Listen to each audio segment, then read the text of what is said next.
अगर आप लोगों का भी ज़मीन संबंधित कोई भी समस्या है कमेंट करके पूछ सकते हैं, या आप जो है फेसबुक यूज करते हैं तो आप सर्च करेंगे कंप्यूटर की 99 पेज को जरूर लाइक कर दें और मैसेज भेज के भी जो है पूछ सकते हैं।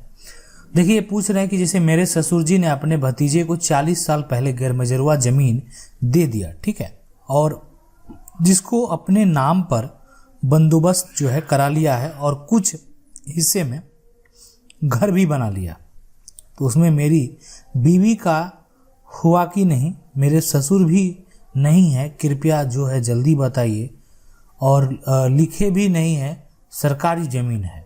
देखिए अगर वो बंदोबस्त करा लिया है तब दिक्कत होगा थोड़ा सा वो चीज़ हासिल करने में, और पहले आपका था और गैरमजरूआ खास, अब जो सरकारी ज़मीन है और उसको बंदोबस्त वो भी करा लिया और घर भी बना लिया, तब इतनी आसानी से जो है वो कब्जा के वो भी कोर्ट में भी हो सकता है, दूसरे पक्ष भी जो है अगर उसके पास भी ऐसा कुछ सीओ के द्वारा बंदोबस्त किया गया होगा तो फिर जो है चांस जो थोड़ा सा इसमें कम हो जाता है। अगला ये पूछ रहे हैं ऑनलाइन खतियान में पिता का नाम गलत है, रजिस्टर 2 में सही है, जमाबंदी में भी सही है, अब जो है खतियान में पिता का नाम सुधार के लिए क्या करें? खतियान में जो है जो भी है खतियान में अगर सुधार करना है और यहाँ सब कुछ सही है, आईडी कार्ड में सही है, तो इसके लिए आप एडीएम जो है साहब के पास जाइए और वहाँ पर आवेदन कीजिए। खतियान का जो सुधार होगा इससे ऊपर लेवल के जो भी अधिकारी हैं उनके द्वारा परमिशन से ही होगा, इसके नीचे नहीं होगा। अगला जो है वो जितेंद्र कुमार पूछ रहे हैं कि मेरे दादा का जमीन है, बहुत दिन से रसीद नहीं कटा है और रसीद जो है नहीं नेट पर खतियान दिखा रहा है, ठीक है। तो खतियान में जिनका भी नाम है उन्हीं के नाम से फिलहाल, और उनके जितने वंशज हैं, ठीक है, उन्हीं के नाम से आप रसीद जो है कटवा सकते हैं जाके, ठीक है।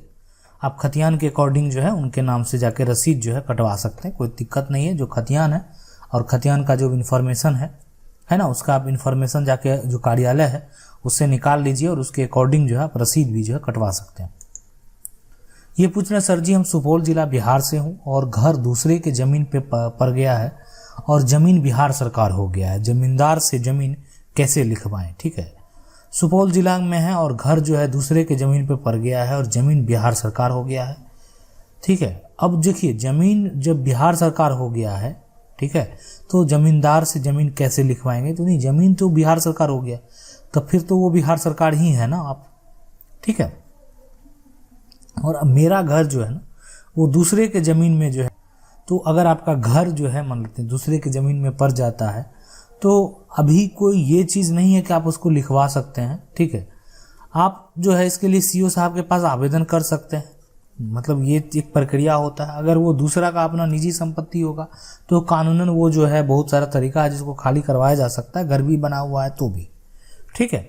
लेकिन अगर वो बिहार सरकार है तो बिहार सरकार ही वो ज़मीन है जिस पे आप बसे हैं, तो आप सीओ से संपर्क करें, अगर वो आपके नाम बंदोबस्त हो जाए तो बेहतर है, वही आपका वैलिड कागज़ होगा।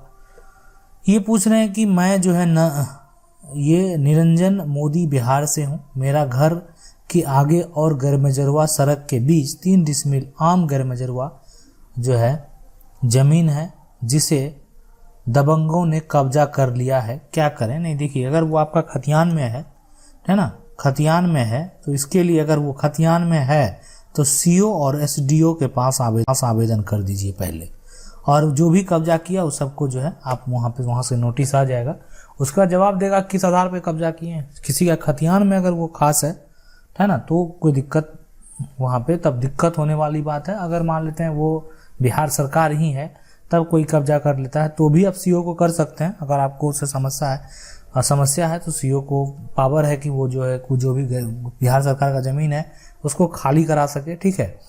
वो डिपेंड करता है लेकिन फिर सीओ के ऊपर ही।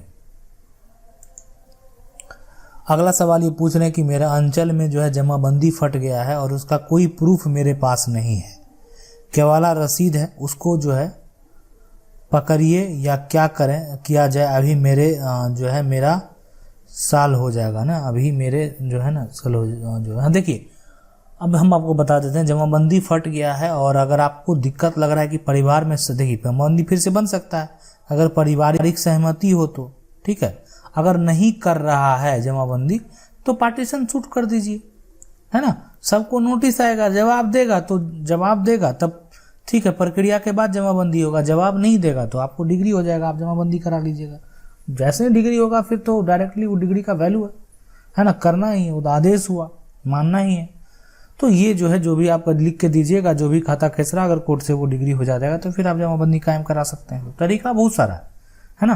तो आप इसमें ज़्यादा कॉस्ट भी आपको नहीं लगेगा, थोड़ा समय लगेगा लेकिन कॉस्ट ज़्यादा नहीं लगेगा। जो भी वकील का चार्ज है वही सब लगेगा। ये पूछना सर, मेरे दादी के नाम से ज़मीन है और मेरे पिताजी एक ही भाई थे, दोनों का देहांत हो गया। तो इनका दादी के नाम से ज़मीन है और पिताजी जो है वो एक ही भाई थे और दोनों का जो है देहांत हो गया, ठीक है। और हम लोग 2 भाई हैं, माँ भी है, लेकिन हम दोनों अपने नाम पर करवाना चाहते हैं। देखिए एक चीज़ है, आप 2 भाई हैं, ठीक है, और अगर यहाँ पे जो पिताजी जो है एक ही भाई थे और दोनों का अगर देहांत हो गया है, तो आप दोनों भाई अगर अपने नाम पे करवाना चाहते हैं तो अभी ज़मीन जो है वो दादी के नाम पे है, ठीक है। तो इसमें वंशावली आपको लगेगा, ठीक है, वंशावली लगेगा। वंशावली लगने के बाद जो है सबसे पहले वो, अगर दोनों भाई अपने अलग अलग नाम पे करवाना चाहते हैं तो उसके साथ आपको बंटवारा भी कर लेना होगा। बंटवारा के लिए आप जो है, जो नज़दीकी आपका मान लेते हैं कोई भी अमीन है, ठीक है, अमीन है, उसको आप रख लें ताकि जो भी जो है स्टाम्प पे चौहद्दी, खाता खेसरा सब कुछ मेंशन हो सके। और उसके बाद जो है उस पर बंटवारा का दोनों पर जो भी आप लोग हैं साइन करने के बाद जो है आप वहाँ पे दे सकते हैं। तब जो है आपका अलग अलग वो कायम हो जाएगा, ठीक है। कोई तरह का दिक्कत यहाँ पे नहीं होगा, आपका अलग अलग जो है कायम हो जाएगा। ये पूछ रहे हैं सर, मैंने बी पार्टी से ज़मीन परचेज किया है और मोटेशन भी मेरे नाम हो चुका है ना। बी पार्टी से इन्होंने ज़मीन परचेज किया, मोटेशन भी इन्हीं के नाम से हो चुका है, रसीद भी मेरे नाम से कट रहा है, ठीक है। बावजूद अब पार्टी मुझे ज़मीन कब्जा नहीं करने दे रहा है, तो क्या सॉल्यूशन है? बिल्कुल, देखिए अभी जो है फिलहाल पहला काम करना है सीओ और एसडीओ के पास ही, ठीक है। और दूसरा जो है, अगर यहाँ से नहीं सॉल्यूशन निकल पाया, कुछ ये है कि बिल्कुल निकल जाएगा, अगर नहीं निकल पाया तब जो है आपको सिविल कोर्ट जाना है। तब आप सिविल कोर्ट जाइए, सिविल कोर्ट से जो है आप केस फाइल कीजिएगा, टाइटल सूट, सारा पेपर जो है ओरिजिनल आपको सबमिट करना पड़ेगा।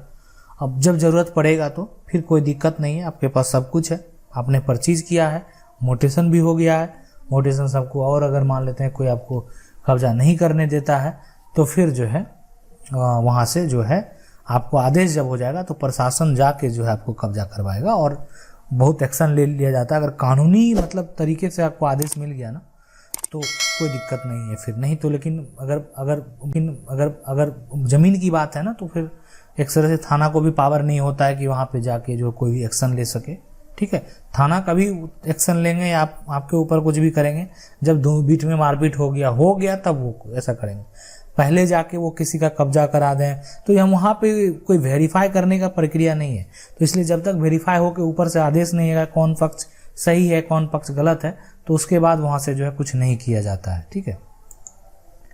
ये पूछ रहे सर, मेरे पिताजी जो है 3 भाई हैं और जो है तीनों के नाम से अलग अलग जो है वो चेक है। अब हम चाहते हैं कि तीनों चाचा ने तीनों भाई के नाम हो जाए, चाचा है ना, तीनों चाचा में तीनों भाई के नाम हो, क्या करें, कोई उपाय बताइए। देखिए 3 भाई हैं और तीनों के नाम से अगर अलग अलग है तो हाँ नहीं उपाय है। देखिए सबसे पहले उपाय है कि मतलब जो पिताजी हैं अगर उनका है तो अगर आप देखिए सबसे पहला जो है ना कि आपको अगर मान लेते हैं आपसी सहमति नहीं है, उपाय तो है कि आपसी बेहतर तरीके से बंटवारा कर सकते हैं। जिनके नाम से करवाना चाहते हैं वो अपना सारा पार्टी जो है स्टाम्प पे जो है खाता खेसरा जिनका हिस्सा में जो है लिख के सब उस पर साइन करेंगे, साथ में एक मंसावली होगा तो हो जाएगा। ये पहला तरीका। दूसरा तरीका है DCLR पास के आप जाइए और वहाँ से बंटवारा के लिए जो है अपील कर सकते हैं, वो एक दूसरा तरीका है। तीसरा, अगर वहाँ से भी नहीं हुआ तो सिविल कोर्ट में भी बंटवारा के लिए जो है पार्टीशन सूट किया जाता है, वहाँ से भी आप वो कर सकते हैं।